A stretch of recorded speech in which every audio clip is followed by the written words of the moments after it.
अस्सलाम वालेकुम। मैं हूं असदुल्ला शहजाद। एक ऐसी खबर जिसने पूरी दुनिया को हैरान कर दिया है। अमेरिका और ईरान, दो ऐसे दुश्मन जो अशरों से एक दूसरे के खिलाफ हैं, आज इस्लामाबाद में अमन की मेज पर बैठे हैं। ये कैसे हुआ, कभी सोचा है?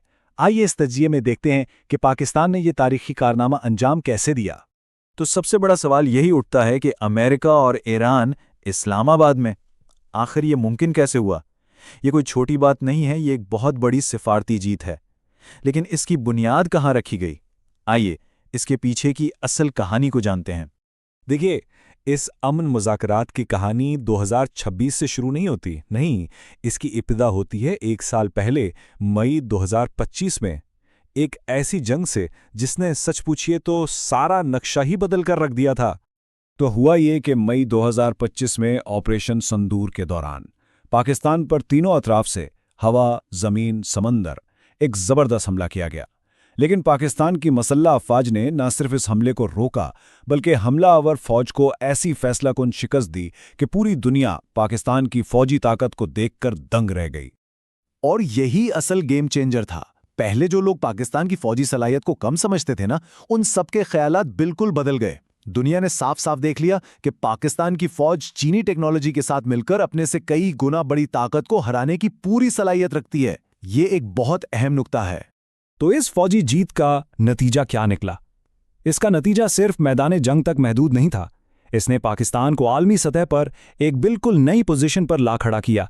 एक ऐसी पोजीशन जहां दुश्मन भी इज्जत करने लगे और दोस्तों का एतमाद और भी मजबूत हो गया। और इस जीत के असरात वो बहुत दूर तक गए। जरा सोचिए, अमेरिका में सदर ट्रंप ने बार बार पाकिस्तान की इस जीत की तारीफ की, जिससे दोनों मुल्कों के रिश्ते बेहतर हुए। फिर दूसरी तरफ ईरान है। ईरान का भरोसा पाकिस्तान पर इस वक्त बढ़ा जब 2025 में ही एक हमले के वक्त पाकिस्तान ने खुलकर ईरान को सपोर्ट किया। और जहां तक चीन की बात है, इसके लिए तो ये अपनी फौजी टेक्नोलॉजी का एक कामयाब मुजाहरा था। इससे पाकिस्तान चीन दोस्ती और गहरी हो गई। तो अब इस टेबल को देखें, ये पूरी सूरत हाल को कितने अच्छे से वाजे करता है। एक तरफ अमेरिका, जिससे रिश्ते बेहतर हो रहे हैं, दूसरी तरफ ईरान, जिसका एतमाद हासिल कर लिया है, साथ में चीन जो नाकाबिले अलैदगी भाई है, और सऊदी अरब जिसके साथ हमारा पुराना दिफाई मुआहदा है।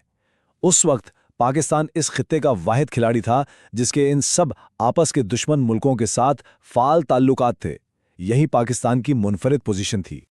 लेकिन इतना सब कुछ होने के बावजूद अमेरिका और ईरान को एक मेज पर लाना ये कोई बच्चों का खेल नहीं था। बिल्कुल नहीं। ये एक बहुत ही पेचीदा, बहुत ही मुश्किल सफर था, और इस रास्ते में खतरात भी थे, और अमन के दुश्मन भी आस्तीन में छुपे बैठे थे। चलिए अब टाइमलाइन देखते हैं। अप्रैल 2026 पाकिस्तान चीन, तुर्की और मिस्र के साथ मिलकर अमेरिका और ईरान के बीच जंग बंदी करवा लेता है।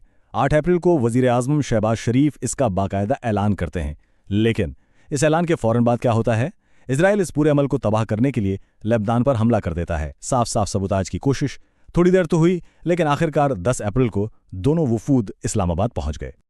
और मुश्किलें यहीं खत्म नहीं हुई। बीच में एक और बहरान खड़ा हो गया जब अमेरिका ने लुबनान को जंग बंदी से बाहर रखने की कोशिश की। सोचिए, ये एक ऐसा लम्हा था जहां पर सारी मेहनत पानी में जा सकती थी। मुज़ाकरात शुरू होने से पहले ही नाकाम हो सकते थे। लेकिन एक बार फिर पाकिस्तान की सिफारतकारी ने इस रुकावट को भी दूर कर दिया। लेकिन यहाँ एक पैटर्न नजर आता है, और तारीख हमें यही सबक सिखाती है। ऐसा पहली बार नहीं हो रहा था कि पाकिस्तान की कोशिशों को नाकाम करने की साजिश की जा रही हो।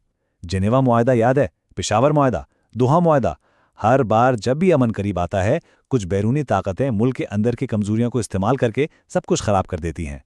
और यही बात हमें इस कहानी के सबसे अहम और शायद सबसे खतरनाक हिस्से की तरफ ले आती है।